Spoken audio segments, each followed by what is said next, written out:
The film opens with a familiar face. Hutch Mansell, played by Bob Odenkirk, sits in an interrogation room, bruised, bloodied, and beaten down. Only this time, he isn't alone.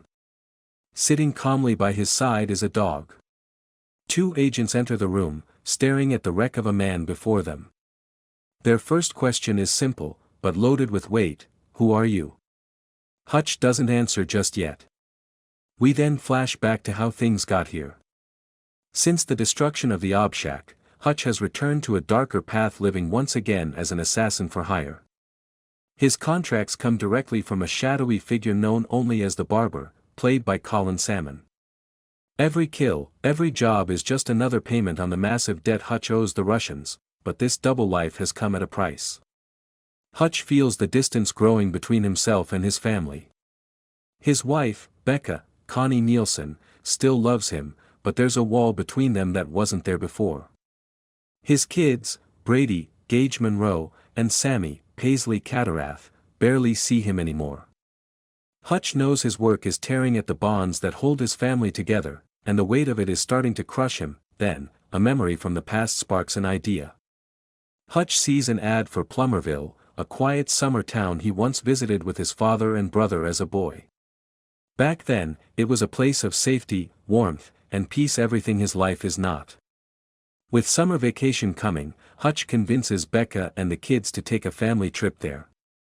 He promises his wife that, this time, his work life will stay behind. No contracts. No violence. Just family. To prove he's serious, Hutch even calls the barber to say he's taking a break before the next assignment. The Mansells hit the road, picking up Hutch's elderly father David, Christopher Lloyd, from his retirement home along the way, so he can join them for the trip. Once they arrive in Plumberville, the family settles in. Brady and Sammy rush to their rooms, eager to explore their new surroundings. Meanwhile, Hutch and Becca finally share a private moment together. After so much time apart, they sit in their room, pour glasses of wine, and try to reconnect. For the first time in a long time, Hutch allows himself to feel like an ordinary husband and father, but Hutch Mansell is no ordinary man. And the peace he's promised won't last long. The next day, the Mansell family tries to spend more time together, starting with a trip to the local water park. But when they arrive, the family is told the park is closed due to a recent incident.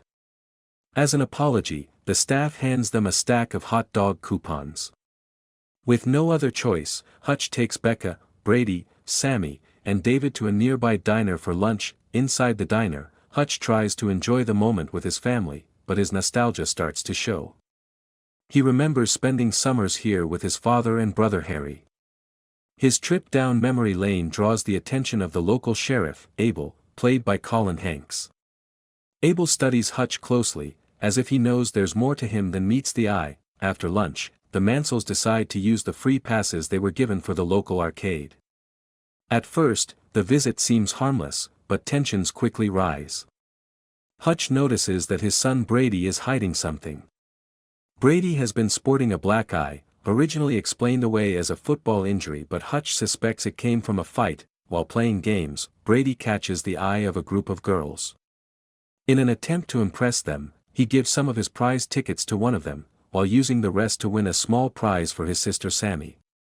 But the fun ends abruptly when Max, the jealous boyfriend of one of the girls, played by Lucius Oyos, steps in. Max rips Sammy's prize in half right in front of them. Brady refuses to back down. Without hesitation, he punches Max across the face and then twists his arm in a painful lock. The arcade staff rush over to break things up, but Hutch steps in, separating Brady from Max before it escalates further. The family prepares to leave, but when little Sammy tries to pick up her broken doll from the floor, one of the staff members smacks her hand away. Hutch freezes, torn between Becca's pleas to stay calm and his own instincts. At first, he walks away. But the anger builds. Hutch turns around and unleashes his fury, brutally beating the staff member. When two others, another employee and a would-be hero, try to intervene, Hutch takes them down as well. Soon after, Hutch and Brady find themselves sitting in the local police station. Sheriff Abel is ready to tear into Hutch for his actions, but the situation grows more complicated. Hutch is introduced to Wyatt Martin, played by John Ortiz, Max's father, and the wealthy owner of the Plumberville theme park. Wyatt is furious. Brady didn't just punch Max, he injured his pitching arm, potentially ending any future athletic career. Wyatt uses his power and influence to order Hutch and his family to leave Plumberville immediately. Hutch agrees to the demand, hoping to protect his family, but Wyatt isn't finished. Behind closed doors, he gives Sheriff Abel an order of his own: send his men after Hutch Mansell and make sure he never makes it out of town alive. The following day, Hutch tries to make the most of the family trip. He takes Becca, David, Brady, and Sammy on a duck boat ride, hoping to distract them from the growing tension. But Hutch's instincts are razor-sharp. He notices a group of Abel's men tailing them from the dock. Thinking quickly, Hutch makes a choice. He sends Becca, David, and the kids on one boat, while he boards another. He knows the 4 goons won't be able to resist following him instead of his family. Sure enough, they step aboard and close in, forcing Hutch into yet another dangerous situation. At first, Hutch tries to de-escalate. He speaks calmly, trying to make them back off without bloodshed. But the men aren't here to talk. They attack Hutch in the middle of the ride, and once again, Hutch shows that he is no ordinary family man. He takes them apart one by one with brutal precision: fists, elbows, and anything else he can use as a weapon, but this fight comes at a cost. During the struggle, Hutch loses his pinky finger in the chaos. Bloodied but unfazed, he keeps going, even after being thrown overboard into the water. Hutch claws his way back to the surface, climbs aboard, and continues dismantling his attackers. By the time it's over, the goons are left broken and humiliated. Later, the lead thug is shown in a hospital bed, missing teeth and covered in bruises. He manages to contact Sheriff Abel and delivers the bad news: Hutch survived, and he's a lot tougher than they ever expected. Knowing he can't take on Plumberville's criminal underworld alone, Hutch makes a call to his brother Harry, asking for backup. He also reaches out to the barber, his shadowy handler.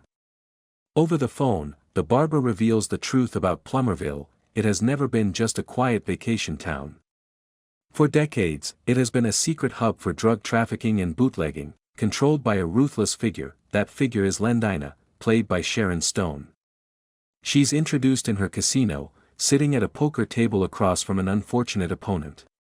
When she catches the man cheating, she doesn't just punish him, she executes him. In fact, she kills him, her dealer, and every single witness in the room. This is how she rules, with fear, firepower, and zero tolerance for betrayal. The barber warns Hutch in no uncertain terms: don't cross Lendina unless you're ready to burn everything down. Meanwhile, Wyatt Martin's connection is revealed. He isn't just a greedy theme park owner. Years earlier, Lendina murdered his father and forced Wyatt to inherit his debts. Since then, Wyatt has been trapped, working for her against his will. He wants out, but Lendina won't let go. She keeps him leashed like a dog, reminding him that he owes her everything. When Wyatt hangs up the phone, Lendina makes her own call. She contacts Sheriff Abel, who, it turns out, is also on her payroll. Abel has been betraying Wyatt from the start. Lendina orders Abel to keep Wyatt under control, and she makes her demand clear: take something or someone of value to him. The noose tightens. Hutch's family is caught in the middle of Plumberville's deadly secrets, and Lendina is preparing to strike. Sheriff Abel makes his move. To keep Wyatt under control, he kidnaps Max and holds the boy hostage. Hutch soon tracks them to a warehouse where Abel and his men are meeting. Surrounded by a mountain of cash prepared for Lendina, Hutch walks straight into the lion's den. Calm, but deadly serious, he drenches the pile of money in gasoline and threatens to light it on fire unless Abel agrees to leave him and his family alone. Faced with the destruction of Lendina's fortune, Abel hesitates, then finally relents.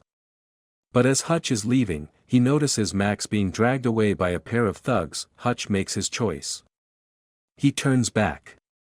What follows is chaos. Hutch storms the warehouse, annihilating Abel's goons in brutal fashion. The fight escalates until one thug attempts to kill Hutch with a table saw. Hutch overpowers him and slams the man's head onto the spinning blade, ending him instantly. By the time it's over, every man in the room is dead except for Abel. Hutch frees Max, then shoots out a hanging light. Sparks rain down onto the gasoline-soaked cash and nearby chemicals. Fire erupts, spreading in seconds. Abel flees, his body scorched as the building explodes behind him. Hutch drives away with Max, leaving the warehouse and Lendina's fortune in ashes. News of the destruction reaches Lendina. Her empire's assets have gone up in smoke. Furious, she studies surveillance photos of Hutch and his family in Plumberville. Soon after, Abel, burned, battered, but alive, contacts her directly. He tells her Hutch must be destroyed, and urges her to gather more men. Lendina responds with one order: war. She officially declares open war against the Mansell family. Realizing the storm that's about to hit, Hutch makes his next move. He entrusts David with taking Becca, Brady, Sammy, and Max to a secluded lodge outside town, away from the hotel where the villains would expect them to stay. Hutch and Brady reconcile, finally putting their differences aside, as Max now sees Brady as a true ally. Before Hutch leaves, he has a quiet moment with Becca. He admits to her that he broke the promise he made, that he wouldn't drag his family into his violent world. With clear regret, he urges her to get away from him, for her own safety. Hutch then goes to confront Wyatt, who is spiraling in a drunken rage over Max's disappearance. Wyatt lashes out at Hutch, but Hutch restrains him and calmly explains that Max is safe. As the tension fades, Wyatt reveals the full truth about his ties to Lendina, confessing his hatred for the woman who murdered his father. Wyatt then unlocks a hidden stash, his father's arsenal of weapons, a private war chest intended for the day he would fight back against Lendina. Together, Hutch and Wyatt begin rigging the entire Plumberville theme park with booby traps, turning it into a fortress of death. They are soon joined by David and Harry, who lend their experience and firepower to the plan. Meanwhile, back at the lodge, Becca refuses to remain passive. She pulls Brady aside, tells him he's in charge of watching over Sammy and Max, and quietly takes a nearby rifle with her.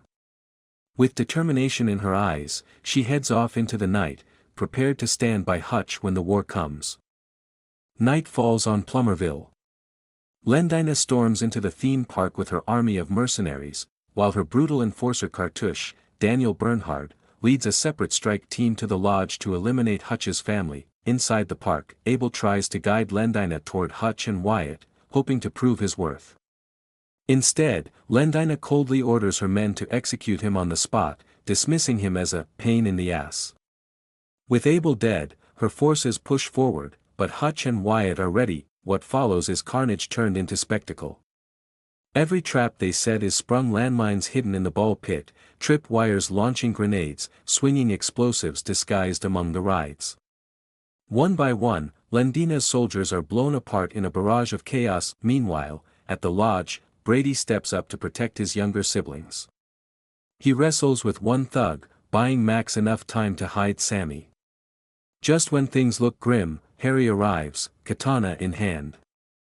He cuts through the attackers with surgical precision before facing Cartouche himself.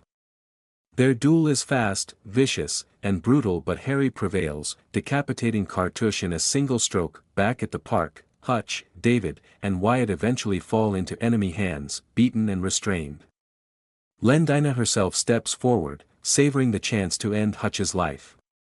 But before the execution can happen, Wyatt finds his strength. He guns down one of Lendina's henchwomen.